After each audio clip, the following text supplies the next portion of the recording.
ओम शांति। आदि रत्न चैप्टर 20। दादी शील इंद्रा।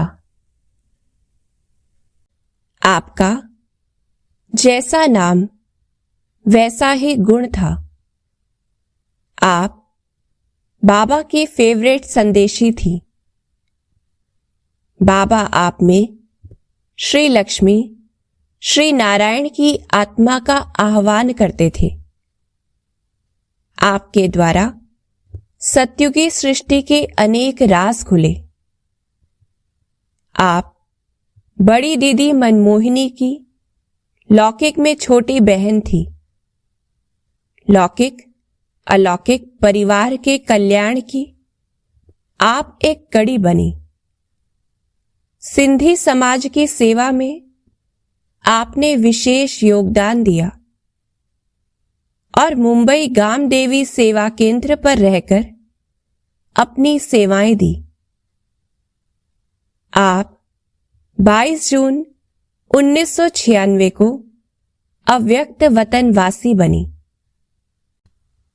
ब्रह्मा कुमार रमेश शाह दादी शील इंद्रा के बारे में अपना अनुभव इस प्रकार सुनाते हैं। इस यज्ञ में चैनराई परिवार से क्वीन मदर और उनकी देवरानी लीलावती जी समर्पित हुई। उनके साथ उनकी दो बेटियां, क्वीन मदर की बेटियां दीदी मनमोहिनी तथा ब्रह्मा कुमारी शील इंद्रा तथा लीलावती बहन की बेटियां ब्रह्मा कुमारी ब्रिज शांता तथा हरदेवी बहन भी समर्पित हुई। ब्रह्मा कुमारी शील इंद्रा बहन को प्यार से शील दादी कहते थे। वे बहुत ही अच्छी संदेशी बहन थी और उनके द्वारा अनेक प्रकार के शुभ संदेश हमें मिलते रहे और इस प्रकार से श्रीमत पर चलने में हमें सदा ही मदद मिलती रही। जब नवंबर 1968 को वर्ल्ड रिन्यूअल स्पिरिचुअल ट्रस्ट का निर्माण हुआ, तब यज्ञ की ओर से दादी शील इंद्रा को ट्रस्टी के रूप में नियुक्त किया गया। मेरे लिए ट्रस्ट का कारोबार नया था, उसका कोई अनुभव नहीं था।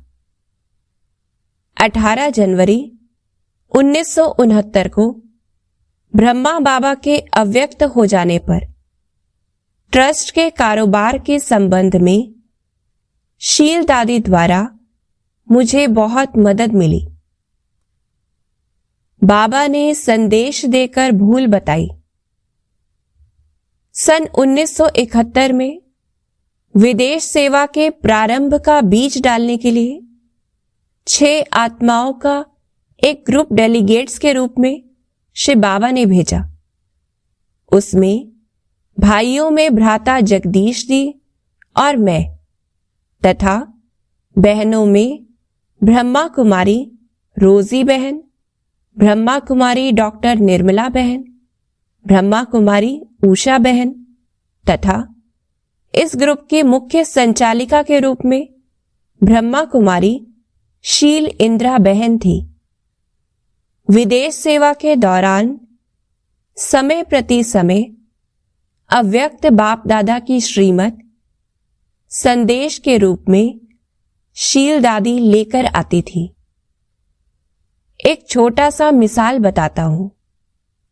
हम लोग न्यूयॉर्क में थे और एक संस्था में प्रदर्शनी करने के लिए जा रहे थे। हम लोग लिफ्ट में बैठ चुके थे।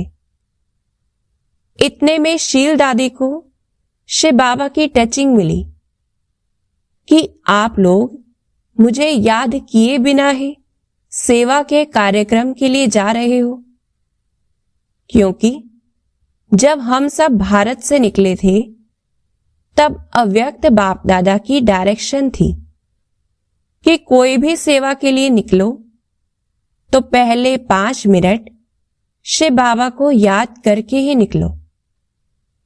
शील दादी ने हमारी गलती को महसूस किया। हम लोग लिफ्ट छोड़ वापस अपने स्थान पर पहुंच गए और शिव बाबा को याद करने लगे। शिव बाबा ने 1 मिनट में शील दादी की बुद्धि की रस्सी अपने पास खींच ली और दादी को हंसते हंसते कहा कि देखो बच्ची, बाबा ने कैसे आप बच्चों को याद करने के लिए बुला लिया। तब बाबा ने संदेश में बताया कि यह कोई तुम्हारा भारत नहीं है जहां बहुत जिज्ञासु हो और कोई चीज रह जाए तो कोई जिज्ञासु लेकर आ जाएगा। यहां तो आपे ही पूज्य और आपे ही पुजारी बनकर चलना पड़ेगा। आप सबने बाकी सब चीजों की तो तैयारी कर ली है, परंतु दीप प्रज्वलन के लिए माचिस की डब्बी नहीं ली है। जब हमने दादी से यह मैसेज सुना तो अपना सामान देखा, पाया कि मैच बॉक्स नहीं था। हम सब मैच बॉक्स लेकर प्रदर्शनी के स्थान पर गए और बहुत ही अच्छी सेवा हुई। ऐसा ही एक दूसरा मिसाल है। सन 1973 में भारत सरकार ने इनकम टैक्स के कानून में यह परिवर्तन करना चाहा कि हर एक संस्था को जो भी धन दान में मिलता है तो उसके पास हर एक दाता का नाम और पता आदि होना चाहिए। अगर यह बात कानून बनती तो यज्ञ कारोबार में भंडारी प्रथा खत्म हो जाती, किंतु सरकार ने संसद में जब यह बात रखी तब इसके लिए एक संसदीय कमेटी का गठन किया तथा निश्चित किया कि वो जैसा कहेगी वैसा ही करेंगे। संसदीय कमेटी ने 12 अगस्त 1975 के दिन रिपोर्ट पेश की और कहा कि संस्थाओं में भंडारी प्रथा चालू ही रखनी चाहिए। बुद्धि की तार क्लियर।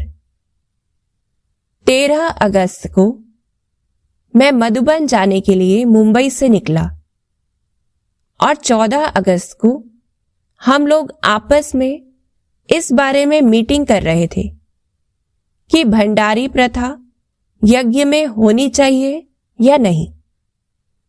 इस बारे में कई राय निकली। उस समय गुलजार दादी आबू में नहीं थी, शील दादी आबू में थी। जब शील दादी को बाबा के पास संदेश प्राप्त करने अर्थ भेजा गया तो अचानक ही शिव बाबा की पदरामणि शील दादी के तन में हो गई। तब बड़ी दीदी ने पहला ही सवाल बाबा से पूछा कि आप अचानक शील बहन के तन में क्यों आ गए। शिव बाबा ने उत्तर दिया कि भंडारी सिस्टम जैसी यज्ञ की बहुत बड़ी बात के बारे में श्रीमत देने के लिए मुझे स्वयं आना जरूरी लगा और इस शील बच्चे की बुद्धि की तार बहुत क्लियर है, इसलिए मैं इसके तन में आकर आप बच्चों को श्रीमत देता हूं। परिणाम स्वरूप शिव बाबा की श्रीमत के आधार से भंडारी प्रथा यज्ञ में चालू रही। ऐसे ही शील दादी जब लंदन ईश्वरीय सेवा अर्थ गई तो वहां पर ऑक्सफोर्ड रिट्रीट सेंटर के लिए बात चल रही थी। रिट्रीट का स्थान दादी जानकी सहित सबको पसंद था और इसके बारे में तुरंत निर्णय लेना था। इसलिए शील दादी द्वारा बाबा के पास संदेश भेजा गया और बाबा ने छुट्टी दी। फलस्वरूप ऑक्सफोर्ड रिट्रीट सेंटर की स्थापना हुई। यहां पर मेरा एक निजी अनुभव लिखना चाहता हूं। मातेश्वरी जी पूना में थी और उन्हें 11 अप्रैल 1965 को डॉक्टर को दिखाने के लिए मुंबई आना था और 12 अप्रैल की डॉक्टर की अपॉइंटमेंट थी, परंतु पूना के बहन भाइयों के प्रेम पूर्वक आग्रह पर मैंने मातेश्वरी जी के डॉक्टर से फोन पर बात करके 19 अप्रैल 1965 की अपॉइंटमेंट ली और मातेश्वरी जी 18 अप्रैल को मुंबई हमारे घर पधारी। 19 अप्रैल को मातेश्वरी जी को मेरी लौकिक बड़ी बहन डॉक्टर अनिला बहन हॉस्पिटल लेकर गई और डॉक्टर ने जो कुछ कहा उसके फलस्वरूप मेरी बड़ी बहन द्वारा मुझे मालूम पड़ा कि मातेश्वरी जी का कैंसर तीव्र गति से फेफड़ों की ओर बढ़ रहा है और मातेश्वरी जी का जीवन बहुत लंबे समय नहीं रहने वाला है। डॉक्टर से प्राप्त यह समाचार सुनने से मुझे बहुत दुख हुआ और मैं दूसरे ही दिन अर्थात 20 अप्रैल के दिन शील दादी के पास गया और उन्हें कहा कि आप बाबा के पास जाइए और उन्हें नीचे मुझसे मिलने के लिए भेजिए। शील दादी ने मना भी किया कि आप ब्रह्मा बाबा से बात कर लो, ब्रह्मा बाबा कहे तो मैं जाऊंगी। मैंने कहा कि अति आवश्यक है, आप बाबा के पास मेरी अर्जी लेकर जाओ कि रमेश बच्चा नीचे आपसे मिलना चाहता है। अगर बाबा अर्जी स्वीकार करे तो आपके तन में स्वयं पधारे। शील दादी ने कहा कि आप संदेश दे दो, मैं पूछकर आऊंगी। मैंने कहा कि मैं आपको संदेश भी नहीं दे सकता, आप बाबा से पूछिए। शील दादी शिव बाबा के पास गई और अव्यक्त बाप दादा की पदरामणि शील दादी के तन में हुई। उसके बाद अव्यक्त बाप दादा के साथ मेरा जो 2-2.5 घंटे का डायलॉग चला वो तो सारे दैवी परिवार को मालूम ही है। उस दिन हमने मम्मा के भविष्य के बारे में जाना।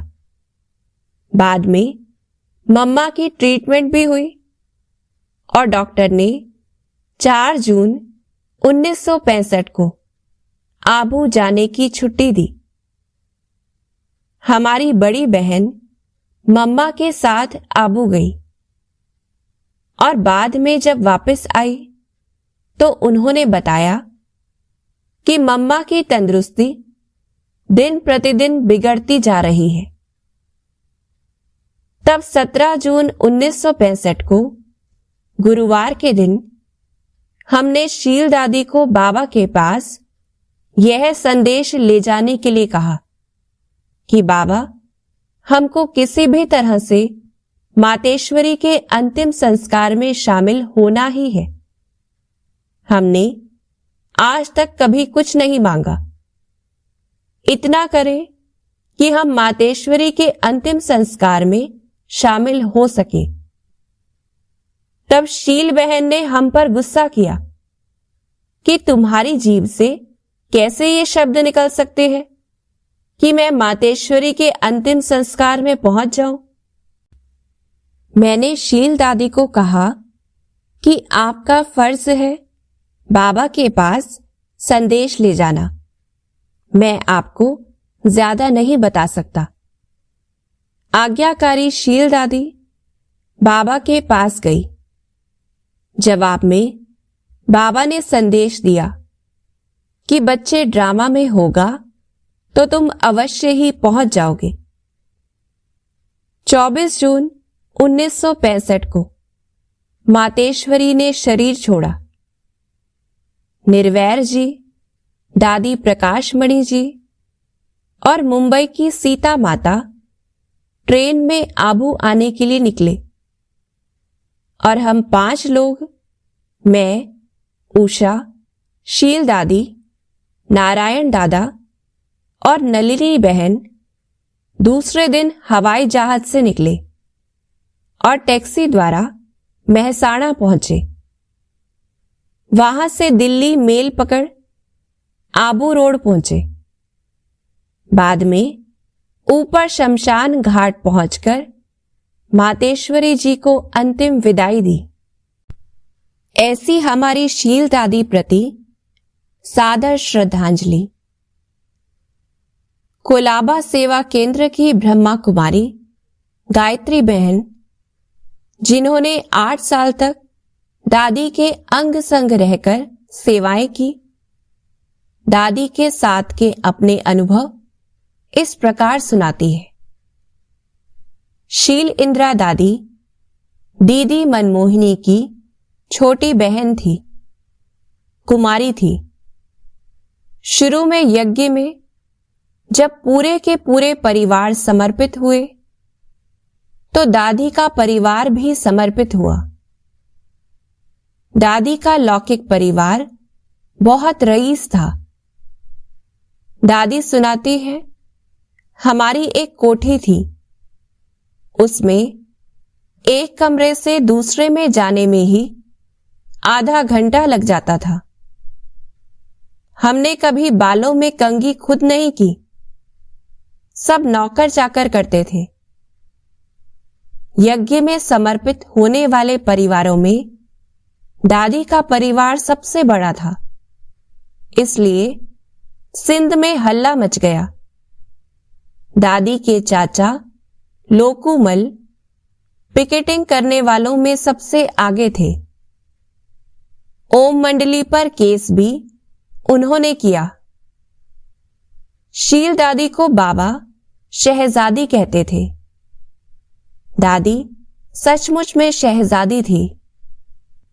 उनका बोलना, चलना, रहना, विचार सब शहजादी की तरह रॉयल थे। दादी हर एक काम में बिल्कुल एक्यूरेट थी। कहीं जाना होता तो दादी 10 मिनट पहले ही तैयार हो जाती थी, हमेशा अलर्ट रहती थी।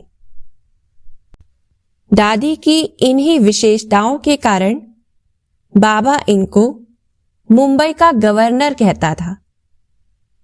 दादी यज्ञ के प्रति बहुत वफादार थी।